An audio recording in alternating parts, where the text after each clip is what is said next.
Et si je te disais que le pays le plus puissant du monde a un défaut de conception qui coûte des milliards à ses propres citoyens, et potentiellement à ton portefeuille aussi? Pas une théorie du complot, pas une opinion politique, un fait structurel, froid, documenté, un bug dans le code source d'un système économique qui influence les marchés mondiaux, le dollar, les taux d'intérêt, et même le prix de ce que tu achètes chaque semaine. Aujourd'hui, on va parler d'argent, de pouvoir, et de la raison pour laquelle la plupart des gens ne voient pas venir ce qui arrive. Accroche-toi, parce que ce que tu vas entendre dans les prochaines minutes va changer ta façon de lire l'actualité économique pour toujours. Commençons par une image simple. Imagine une entreprise, une grande entreprise, la plus grande du monde.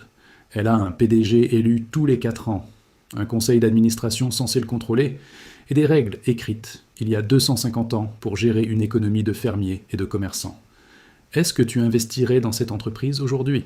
La plupart des investisseurs professionnels diraient non, parce qu'un système de gouvernance archaïque, ça crée de l'instabilité. Et l'instabilité en finance, ça a un seul nom, risque. Ce que je viens de décrire, c'est exactement la structure politique et économique des États-Unis d'Amérique. Et ce risque-là, il est en train de se matérialiser sous nos yeux. Voilà ce que très peu de gens comprennent vraiment. La Constitution américaine a été rédigée dans les années 1780. À cette époque, le modèle de référence, c'était la monarchie britannique partiellement limitée par un parlement. Les fondateurs américains ont voulu s'en inspirer tout en coupant le lien avec la couronne anglaise. Résultat, ils ont reproduit, presque à l'identique, le système qu'ils fuyaient. Un exécutif très puissant, un législatif séparé, et très peu de mécanismes réels pour corriger le tir en cas de dérive. 250 ans plus tard, ce système est figé, gravé dans le marbre. Pendant ce temps, les autres grandes démocraties ont évolué, adapté leurs institutions, renforcé les contre-pouvoirs. Et c'est là que ça devient intéressant d'un point de vue financier, parce que l'instabilité politique, elle se paie cash sur les marchés. Chaque fois qu'une décision gouvernementale crée de l'incertitude, une guerre commerciale, un blocage budgétaire, une crise institutionnelle, les marchés réagissent. Les investisseurs fuient le risque, les taux montent, le crédit se resserre, et au bout de la chaîne, c'est toi qui paies plus cher ton emprunt, ton loyer, tes courses. Ce n'est pas de la politique, c'est de la mécanique économique pure. Est-ce que tu as déjà fait le lien entre une décision prise à Washington et la hausse de tes factures ? Est-ce que tu savais que ces deux choses étaient directement connectées ? Si tu ne suis pas ce genre d'analyse, tu navigues à l'aveugle dans un monde où les règles du jeu changent en permanence. Et les gens qui ne comprennent pas les règles, c'est toujours eux qui perdent. Revenons au cœur du problème. Dans le système américain actuel, le président est élu séparément du Congrès. Il ne peut pas être renversé par le Congrès, sauf dans des conditions tellement contraignantes qu'elles n'ont jamais abouti à un vrai résultat. Compare ça au système britannique ou à la plupart des démocraties parlementaires européennes. Là, le chef du gouvernement est issu du Parlement. Si le Parlement retire sa confiance, il tombe. Le mécanisme de correction existe, il est rapide et il a été utilisé plusieurs fois. En économie, on appelle ça un mécanisme d'ajustement automatique, comme une valve de sécurité sur une chaudière. Si la pression monte trop fort, la valve s'ouvre, la pression redescend, le système reste stable. Le système américain, lui, n'a pas de valve. Ou plutôt, la valve existe sur le papier, mais elle est soudée. Elle ne s'ouvre jamais vraiment. Ce que ça veut dire, concrètement, que quand un exécutif américain part dans une direction problématique, fiscalement, commercialement, diplomatiquement, il n'y a presque rien pour le corriger avant la prochaine élection. Et 4 ans en économie, c'est une éternité. Maintenant, parlons de ce que ça change pour toi, pour ton argent, pour ta capacité à construire un patrimoine dans ce contexte. Parce que les États-Unis restent la première économie mondiale. Le dollar reste la monnaie de réserve internationale. Quand Washington éternue, le monde entier attrape la grippe. Ça, c'est une réalité que tu ne peux pas ignorer si tu veux protéger tes finances. Chaque décision économique prise par un exécutif américain sans contre-pouvoir réel se répercute sur les marchés émergents, sur les matières premières, sur les devises, sur l'inflation mondiale. Si tu vis en Afrique, en Europe, en Asie, tu subis ces décisions sans les avoir votées, sans avoir eu ton mot à dire. Et pourtant, elles impactent directement ton pouvoir d'achat. Est-ce que tu réalises à quel point tu es exposé à un système que tu ne contrôles pas ? C'est pour ça que l'éducation financière n'est plus un luxe aujourd'hui, c'est une nécessité de survie économique. Il y a un deuxième problème structurel qui aggrave tout ça. Le système électoral américain est fermé, verrouillé. Depuis des décennies, seuls 2 partis se partagent le pouvoir, républicains ou démocrates. Impossible pour un tiers parti de s'imposer réellement. En finance, quand tu n'as que 2 choix, on appelle ça un duopole. Et les duopoles, économiquement, c'est toujours mauvais pour le consommateur.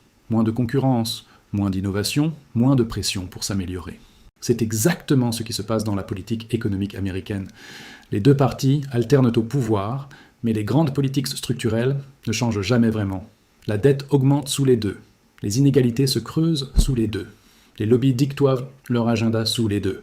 Contraste ça avec ce qui se passe au Royaume-Uni en ce moment. Les deux partis traditionnels, conservateurs et travaillistes, sont en train de s'effondrer dans les sondages.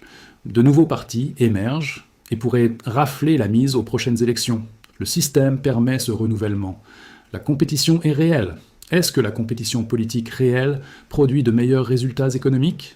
Les données historiques disent oui. Et c'est logique. Quand les dirigeants savent qu'ils peuvent être remplacés facilement, ils ont intérêt à bien gérer. Laisse-moi te poser une question directe. Est-ce que tu penses que ta situation financière personnelle est totalement déconnectée de ce qui se passe au niveau géopolitique ? Si tu penses oui, j'ai une mauvaise nouvelle pour toi. Chaque guerre commerciale lancée depuis Washington fait monter les prix des importations. Chaque instabilité institutionnelle fait fuir les investisseurs étrangers de certains marchés.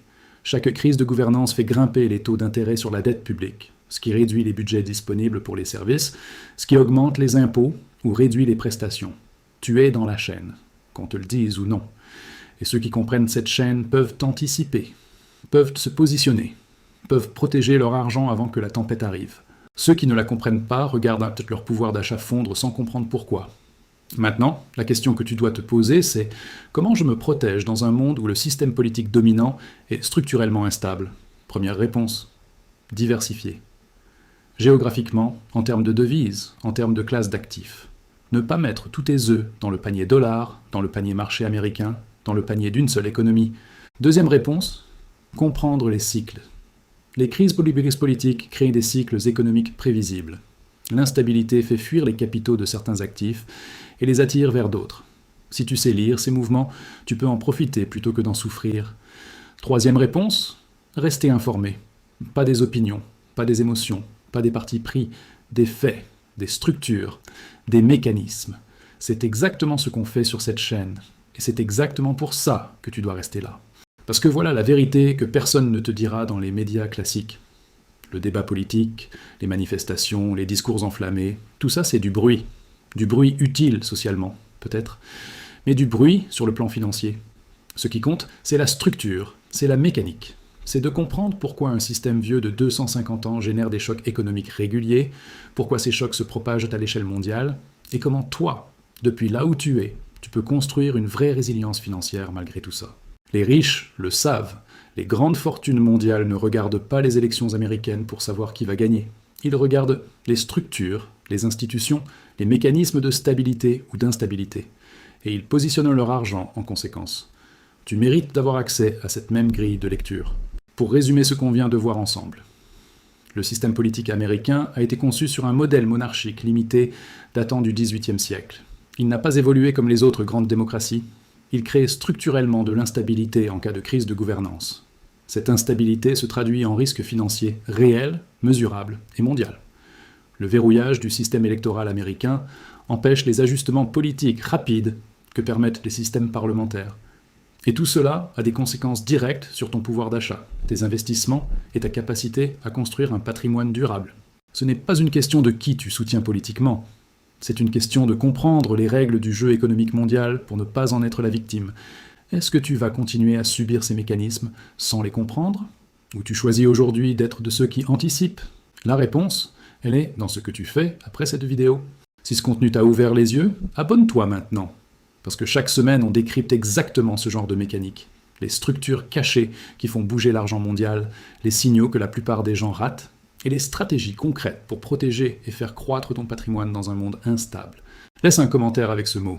Structure, juste ce mot, pour me dire que tu as compris ce dont on a parlé aujourd'hui. Et si tu connais quelqu'un qui se demande pourquoi son pouvoir d'achat baisse sans raison apparente, envoie-lui cette vidéo. Tu lui rendras peut-être le plus grand service financier de sa vie.